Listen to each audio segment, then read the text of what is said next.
Video number 5, installing the arms on the row unit to finish the install.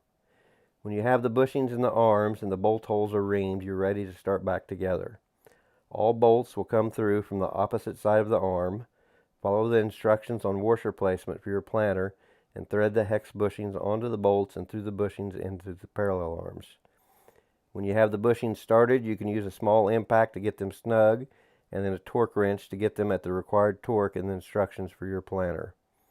All hex bushings for 5/8 inch bolts get torqued to 145 foot-pounds. All hex bushings for 1/2 inch bolts used on Case IH planters get torqued to 65 foot-pounds. When the hex bushings are torqued, apply 1 drop of red Loctite onto the bolt threads and install the jam nuts. All jam nuts for 5/8 inch bolts get torqued to 100 foot-pounds.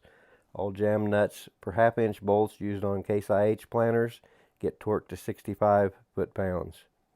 When you have all 8 bolts torqued, spray each bushing with a small amount of WD-40 to relieve the initial friction, and then make sure the row unit moves up and down like it should. Replace all chains, wires, or anything else removed to work on the row unit, and you are ready to move on to the next one. This is what you end up with after installing our bushings in your worn arms. Thank you for watching. Call us at 660-689-3100 if you have any questions.